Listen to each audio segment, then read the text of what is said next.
Back, and we're shifting our attention from security. This time we're going to be focusing in the crosshairs, INEC's performance. INEC, the star boy with the election management body, it was their responsibility to ensure the process was free, fair, credible, and transparent.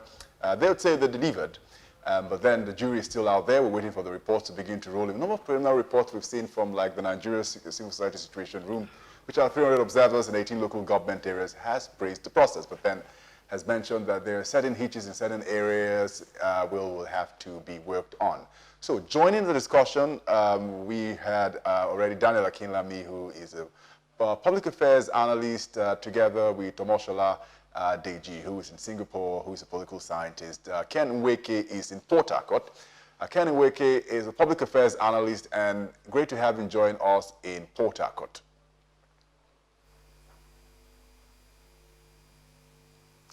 Right. Before if we don't have Ken, let's go the round. Okay, there he is. Excellent. Right. Right. All right, Ken. So we were talking about the election in Edo State, and INEC is now up for review. We're done with security, and INEC before the election said they were going to do a number of things, and immediately they mentioned the Z-pad, which included the uploading of from EC8 on servers on their server, so people could access those results online within hours after the election had happened. In fact, it happened real time. So by 8 p.m. on election day, we had over 1,200 results already up there on the INEC server. So INEC said this was what they were going to do to deal with the elephant in the room, usually for election, which is the collation. What are your thoughts with the uploading of results on an INEC web portal on election day? How did it change the game? Of course, it did change the game significantly. Because uploading unit results directly on the INEC portal would mean that the collation of results at the ward level, at the local government level, and then the state level will be very, very less cumbersome or rancorous, so to say, because whatever that is collated at each of these higher levels would have been correlated, based on the results uploaded from the unit results. I think that this particular technology is one technology too many that INEC adopted this time around, deployed this time around. I want to especially appreciate Professor Mahmoud-led INEC in deploying this technology, because assuming without considering that after uploading these unit results, at the end of the day, something happens by the end of the collation, and which you cannot correlate maybe what you could find on the portal and the final results. Then there will be an empirical evidence, to make any decision, and that would also go beyond the final announcement of elections, even up to the courts, so to say. So I think that that was a very big game changer for what turned out in Edo State on Saturday. I think that INEC, deploying this particular technology was everything that brought a huge success to that election. All right, Ken. Thank you for that opening remark. We hope that you could steady your shot a lot more. Would appreciate that. Let's move this conversation to Deji in Singapore. Now, Deji, the conversation remains that what did the magic this time around? Yes, we have all identified the people, but away from the people was deployment of some level of technology by INEC. Going forward, yes, we know that there's this ongoing conversation around the e-voting. One could also say that what we just experienced in Edo State is some form of e-introduction into the voting process, and it is a welcome development. Well, it's a very welcome development because the technology that was deployed curbed electoral fraud. Now, a situation whereby people will go and twist INEC and the collation officers at the ward and local government level, that cannot be done anymore.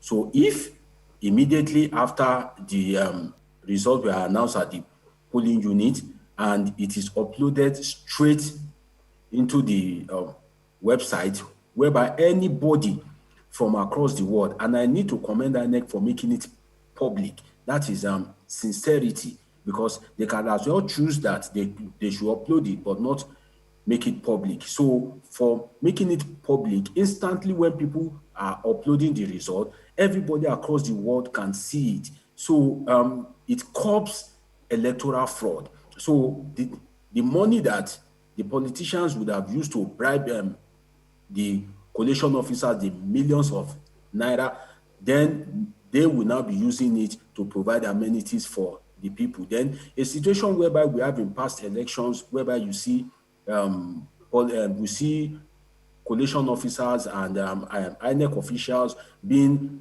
remote controlled by mysterious phone calls. We cannot have that anymore because INEC have to announce what has been uploaded on their website. So technology did a very great magic in the Edo election. So, and I think that we should increase more on the technology aspect of it so that our elections can be more credible. We need elections in Nigeria whereby people can be happy to go out and vote.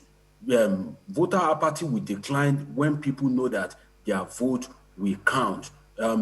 The participation in the electoral process, even performance of government would increase when they know that there is reduction in electoral fraud. So I think we should improve more on the technology. I look forward to a Nigeria whereby people can vote at the comfort of their homes. I look forward to that. It will be good, it will be remarkable. So if people can vote in the comfort of their homes, definitely it will also reduce violence in election, because when people don't come out and they can vote, you don't have anybody to attack. Everybody is under his roof, pressing his or her keypad to express his or her franchise. So I look forward to more technology. The world is a global state now. All right, thank you very much, Deji. Let's get to Daniel Akinlami. And Daniel Akinlami is a public affairs analyst. Interestingly, also Daniel Akinlami has some political experience. So, having gone through a process before, as someone vying for office, and then also to having looked at it as an observer and now as an analyst, you can speak and tell us what you think about INEC's performance in the election. What ticked for it, we've mentioned already, the Z-Pad, through the uploading of the election result of the polling unit to the INEC portal, to something also which is of great concern to people. So the card reader, we've seen some reports which suggest a lot of failure. Now, we don't know the percentages, whether it's back to the lows of the 2019 general election, which was between 19 and 20% in terms of success rate. What are your thoughts in terms of how the card readers have continually failed at the polling units in percentages that leaves cause for great concern?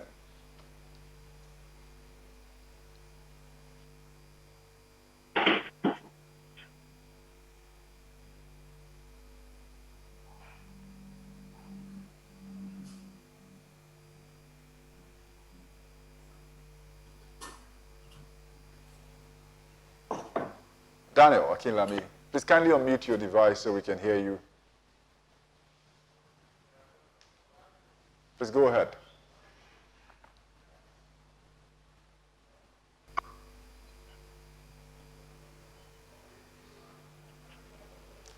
Daniel, if you're there, please unmute and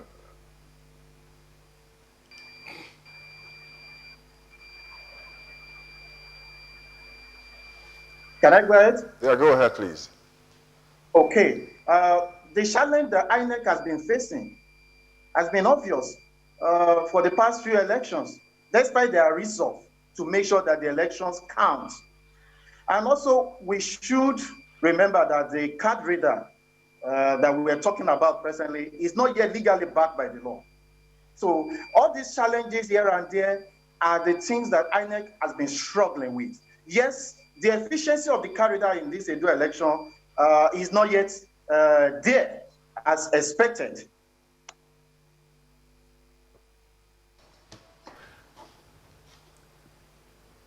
All right, sorry about that. When power strikes, there's little you can do about but we'll get back to Daniel Akinlami and we'll look more at INEC's performance.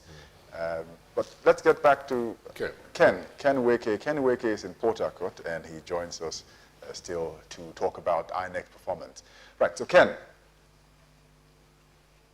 so we're going through the checklist and looking at what worked and what did not work. We've talked about what worked already. What did not work for you with INEC, if you compare and contrast with previous electoral exercises, and you think deserves some talk about?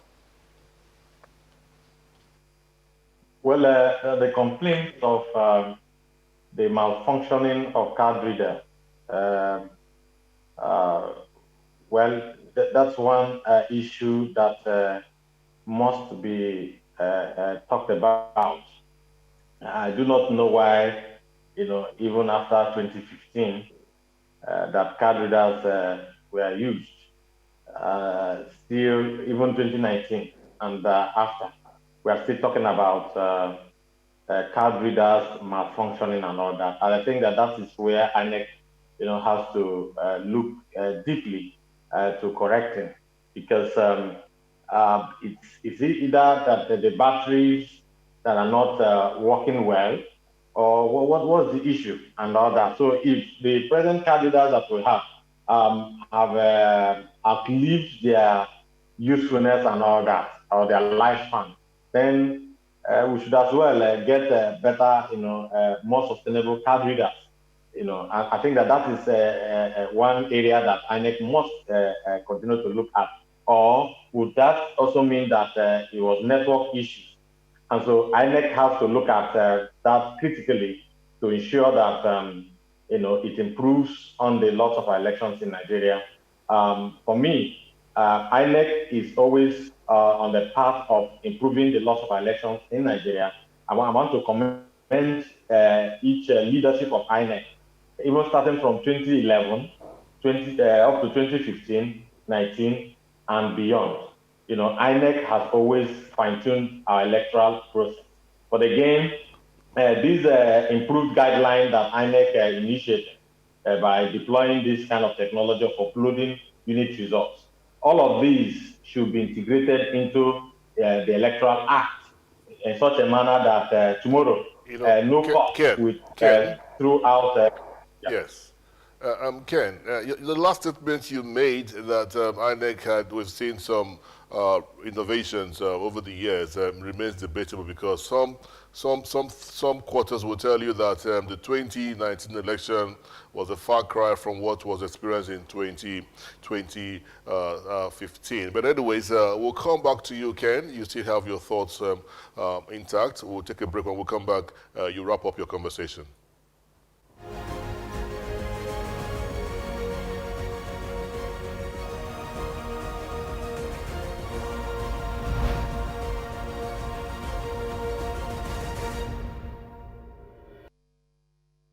My country people, una well done o. Make una come here o. All of una know wetin dey shele for this week.